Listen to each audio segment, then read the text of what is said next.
Friends, video शुरू करने से पहले मेरी आप लोगों से रिक्वेस्ट है, अगर आपको इस चैनल के वीडियो अच्छे लगते हैं तो प्लीज इस चैनल को सब्सक्राइब करें। फ्रेंड्स, आज हम बात करने वाले हैं 2024 में release dark fantasy movie damsel. Movie की शुरुआत में हम एक किंगडम और या गैदर के राजा को देखते हैं जो अपने सैनिकों के साथ एक ड्रैगन का पीछा करता है और उसका पीछा करते हुए एक पहाड़ी की गुफा में चला जाता है। जब राजा अपने सैनिकों के साथ उस गुफा में आगे बढ़ता है तो उसे कुछ दिखता है, लेकिन मूवी में हमें नहीं दिखाया जाता और तभी उन्हें ड्रैगन की आवाज सुनाई देती है। अब राजा और उसके सैनिक चौकन्ने हो जाते हैं, लेकिन तभी दहकता हुआ लावा उनकी तरफ बहता आता है और कई सारे सैनिक उसमें जलकर मारे जाते हैं। बचे हुए सैनिकों को ड्रैगन बारी बारी से उठाकर इधर उधर फेंक कर मार देता है। अब सिर्फ राजा बचता है। अब राजा डर कर उस ड्रैगन के सामने घुटने टेक देता है और ड्रैगन उसे देखता रहता है। अब सीन शिफ्ट होता है और हमें सदियों के बाद का समय दिखाया जाता है, जहाँ हम एक दूसरे किंगडम को देखते हैं। सर्दियों का मौसम है और उस किंगडम में गरीबी और भूखमरी पड़ गई है। लोगों के पास खाने के लिए अनाज नहीं बचा है और ठंड से बचने के लिए उनके पास ना तो पर्याप्त गर्म कपड़े हैं और ना तो लकड़ियां ही हैं। तो वहाँ के लोग उस देश को छोड़कर अब दूसरे देशों में जा रहे हैं। वहीं हम उस किंगडम की राजकुमारी इलोइट को देखते हैं जो जंगल में लकड़ी काट रही होती है ताकि वो अपने देश के लोगों की मदद कर सके। और वहीं उसकी मदद के लिए उसकी छोटी बहन फ्लोरा भी आ जाती है। जब वो लोग वापस जा रहे होते हैं तो वो देखते हैं एक शाही रथ उनके महल की तरफ जा रहा होता है। तो दोनों राजकुमारी अब महल की तरफ वापस जाती हैं और हम रास्ते में देखते हैं कि खाने की कमी और गरीबी के चलते लोग उस देश को छोड़कर जा रहे होते हैं। अब इलोइड और फ्लोरिया अपने पिता राजा बेफोर्ड से मिलते हैं और वहीं उनकी सौतेली माँ भी होती है। और तब वहाँ पर हम एक औरत को देखते हैं जो उनके राज्य की नहीं होती। वो इलोइड की तरफ देखती है और बोलती है कि हमें मंजूर है। वो राजा को एक लेटर देकर निकल जाती है। तो राजा बेफोर्ड उस लेटर को पढ़ते हैं और बताते हैं कि औरया की रानी इसाबेल ने इलोइड की शादी का प्रस्ताव भेजा है। हालांकि इलोइड इस रिश्ते से थोड़ा अपसेट थी, लेकिन उसके पिता के जोर देने पर वो इस रिश्ते के लिए मान जाती है। उसके पिता बताते हैं कि अगर तुम्हारी शादी उस साम्राज्य में हो गई तो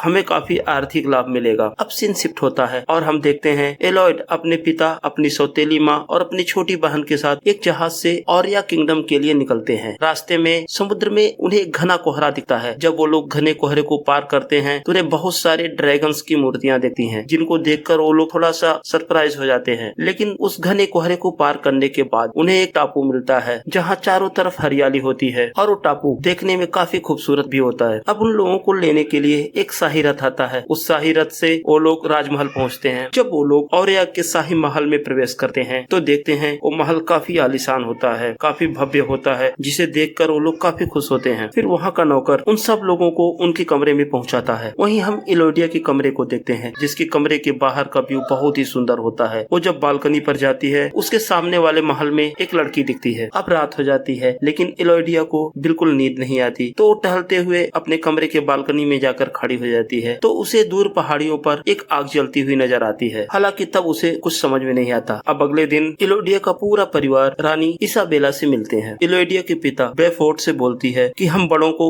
आपस में कुछ बातें करनी है। और वहीं दूसरी तरफ इलोडिया और राजकुमार हेनरी आपस में मिलते हैं। वो बाहर टहलते हुए बातें करते हैं। तो इलोडिया बताती है कि हमारा राज्य काफी गरीब है और इस शादी से मेरे पिता को थोड़ी आर्थिक मदद मिलेगी, इसलिए मैंने शादी के लिए हाँ कर दी थी। लेकिन इसका मतलब ये नहीं कि मैं शादी से खुश नहीं हूँ, मैं इस शादी से काफी खुश हूँ। और वहीं वो राजकुमार से पूछती है कि क्या वो शादी से खुश है, तो राजकुमार भी हाँ बोलता है। वहीं इलोडिया ऑब्जर्व करती है कि कुछ सैनिक राजकुमार की सुरक्षा की वजह से हमेशा उनके पीछे हैं। तो वो दोनों घोड़े पर बैठकर वहाँ से कुछ दूर निकल जाते हैं। वो एक जगह जाकर रुकते हैं। वो जगह बहुत ही खूबसूरत होती है। तो इलोडिया राजकुमार से पूछती है कि कल रात मैंने उस पहाड़ियों की तरफ कुछ आग जलते हुए देखा था। तो राजकुमार बताता है हाँ, वहाँ पर हमारी प्राचीन रस्म होती है और हमारी शादी के बाद भी वहाँ पर रस्म निभाई जाएगी। वहीं हम इलोडिया के पिता को देखते हैं जो रानी इसाबेला से मिलने के बाद काफी परेशान होते हैं। तो इलोडिया की सौतेली माँ राजा से पूछती है कि क्या हुआ, लेकिन वो उसको कुछ साफ साफ नहीं बताते हैं। तो इलोडिया की सौतेली माँ रानी इसाबेला से मिलने का फैसला करती है। वो उनसे मिलती है और बोलती है कि अब हम दोनों रिश्तेदार होने वाले हैं, तो आपस में कुछ बातें कर लें। तो रानी इसाबेला कहती है कि क्या आप राजा की दूसरी पत्नी हो और आपके पिता एक रस्सी बनाने वाले थे, और देखो तुम अब कहां से कहां पहुंच गई। हमें कभी नहीं भूलना चाहिए कि हमारी शुरुआत कहां से हुई है, क्योंकि आपको ये नहीं भूलना चाहिए कि हमारे रिश्ते कोई मायने नहीं रखते, क्योंकि आपके खानदान को पैसे चाहिए थे और हमें चाहिए थी बहू, और जो हमें नहीं चाहिए वो बेवजह के रिश्ते। अब इलोडिया की सौतेली माँ अपने को बहुत ही अपमानित महसूस करती है। वो रात में आकर इलोडिया और फ्लोरा से मिलती है और बताती है कि यहाँ के लोग अच्छे नहीं नहीं है और एलोडिया से बोलती है कि तुम्हारे पास अभी भी सोचने का समय है,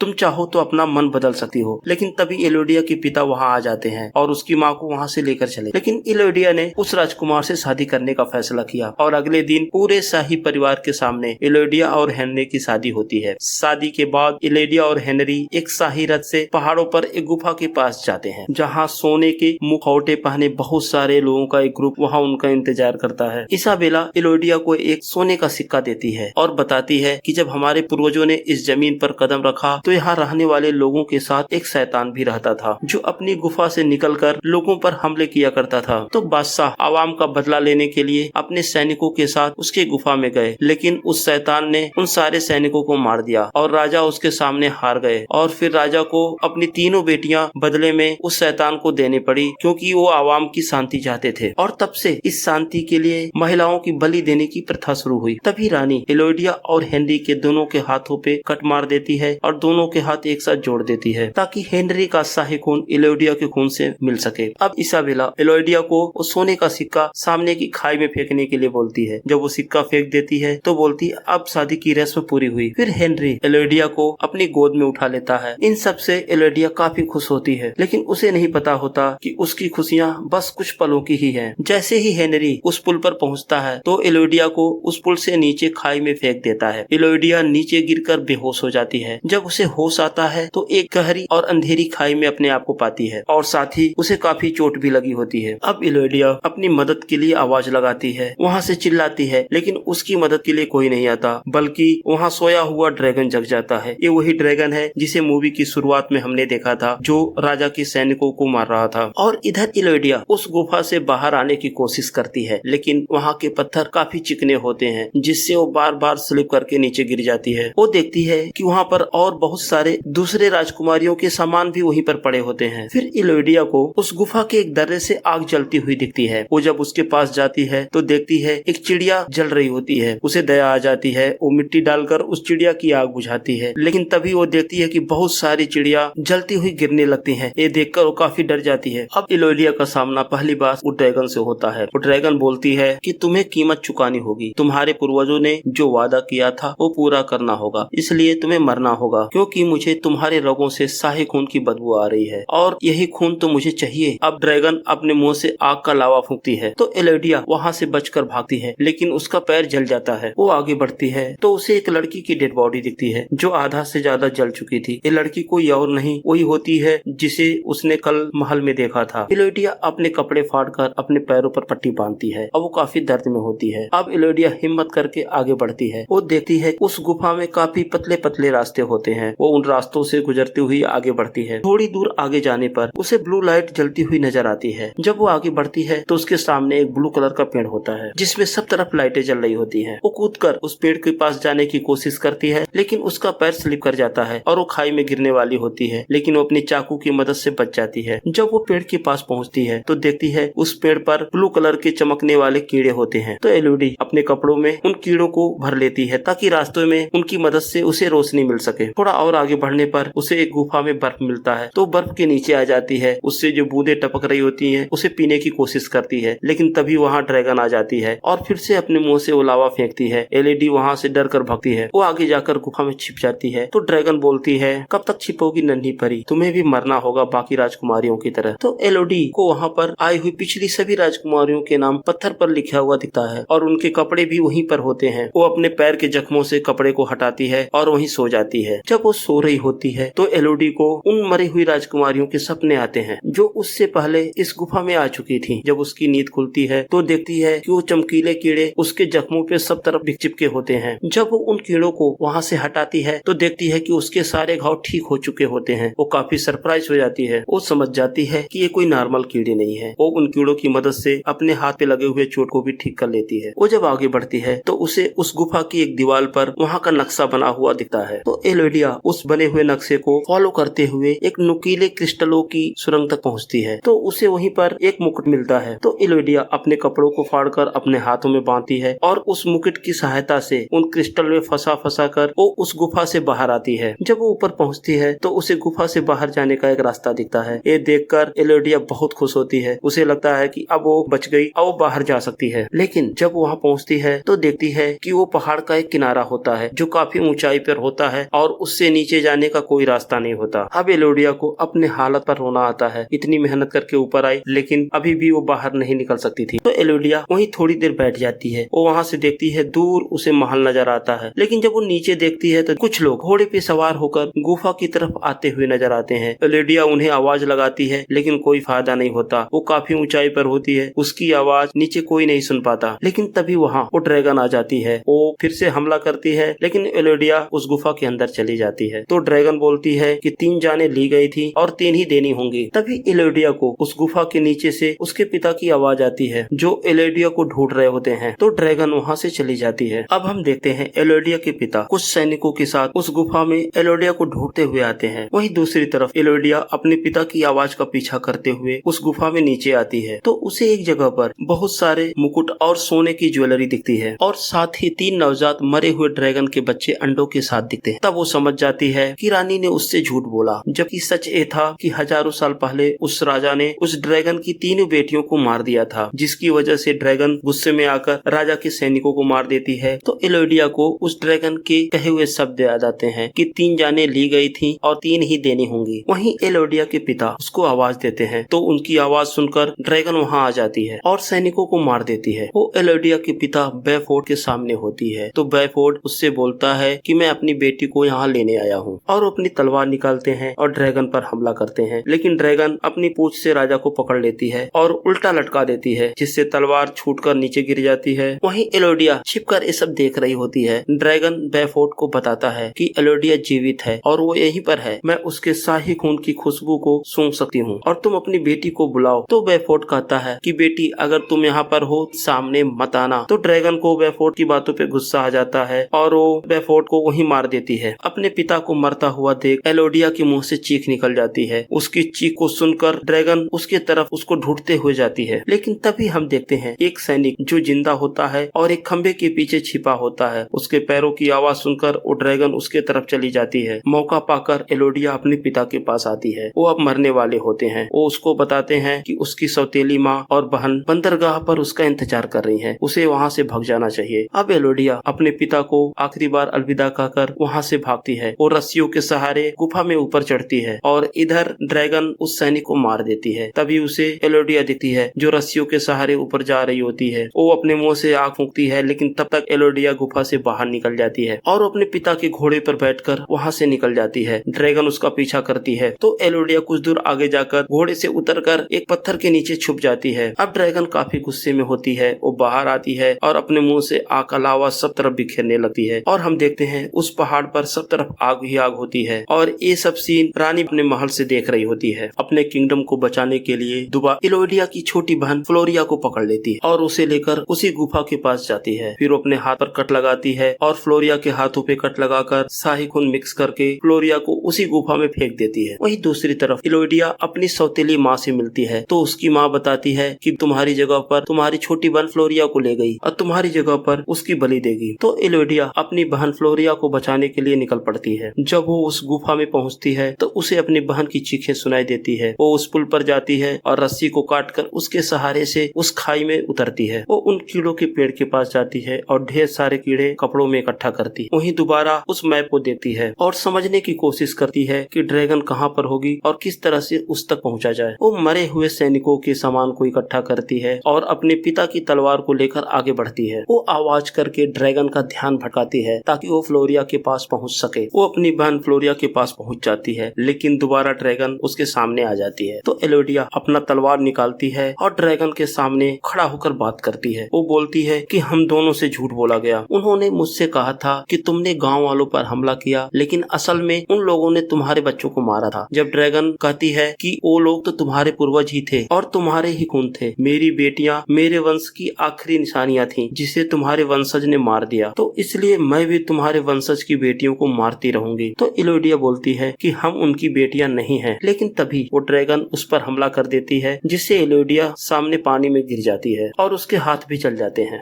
वो जैसे ही पानी से बाहर आती है तो ड्रैगन उसको पकड़ लेती है। लेकिन तभी एलोडिया अपने कपड़ों में छिपे हुए चाकू को निकालती है और उस ड्रैगन की आंखों में घुसेड़ देती है। अब ड्रैगन उसको दूर फेंकती है और दोबारा पकड़ लेती है। लेकिन एलोडिया अपने पिता की तलवार को ड्रैगन के पैरों में घुसेड़ देती है। अब ड्रैगन बहुत गुस्से में होती है तो एलोडिया एक चट्टान के पास खड़ी हो जाती है और ड्रैगन को बार बार आग उगलने के लिए उकसाती है। जैसे ही ड्रैगन उस पर आग उगलती है वो उछलकर दूर हट जाती है और वो आग वापस ड्रैगन के ऊपर ही आकर गिरती है। ड्रैगन अपने ही आग से जल जाती है, वो काफी घायल होती है और वहीं गिर जाती है। अब एलोडिया अपने पिता की तलवार दोबारा उठाती है और ड्रैगन के सामने जाती है। जाकर अपने हाथों पे बने हुए कट का निशान उसे दिखाती है और बताती है कि हम शाही परिवार से नहीं है। इस तरह से हमें शाही परिवार का हिस्सा बनाया जाता है और इसी शाही खून की महक तुम्हें आती है और तुमने बिना जाने समझे कितनी मासूम लड़कियों की जिंदगी ले ली। तो ड्रैगन बोलती है कि ठीक है, तुम क्या सोच रही हो, अब तुम मुझे भी मार दो। लेकिन एलोडिया उसको नहीं मारती। एलोडिया वो ब्लू कलर के कीड़े ड्रैगन के घावों पर रखती है जिससे उसके घाव जल्द से जल्द ठीक हो जाते हैं। अब सीन शिफ्ट होता है और हम देखते हैं राजकुमार हेनरी अपनी तीसरी शादी कर रहा होता है। तभी वहाँ एलोडिया आ जाती है और उस राजकुमारी को वहाँ से भाग जाने के लिए बोलती है। वो राजकुमारी अपने परिवार के साथ उस महल से निकल जाती है। वहीं एलोडिया बाकी लोगों से बोलती है कि जिस जिसको अपनी जान प्यारी हो वो महल छोड़कर चला जाए। तभी वहाँ पर ड्रैगन आ जाता है और एलोडिया वहाँ से निकल जाती है। फिर ड्रैगन पूरे महल को आग से जला देता है और उस शाही परिवार के साथ बाकी लोग भी वहीं जलकर मारे जाते हैं और हमें दूर से वो महल जलता हुआ दिखाया जाता है। वहीं दूसरी तरफ एलोडिया अपनी सौतेली माँ और अपनी बहन फ्लोरिया से मिलती है। वो पानी के जहाज पे ढेर सारा खाने पीने का सामान और पैसे लेकर वहाँ से निकलते हैं। वहीं हम देखते हैं वो ड्रैगन भी उनके साथ आसमान में उड़ती हुई जा रही होती है। इसका मतलब ये था कि वो ड्रैगन बुरी नहीं थी, उस राजा ने उसे बुरा बनने के लिए मजबूर किया उसके बच्चों को मारकर। और फ्रेंड्स, इसी के साथ ये मूवी यहीं पर समाप्त हो जाती है। तो हमें कमेंट सेक्शन में जरूर बताएं आपको ये मूवी कैसी लगी और अगर अभी तक आपने मेरे चैनल को सब्सक्राइब नहीं किया है तो प्लीज सब्सक्राइब करें। धन्यवाद।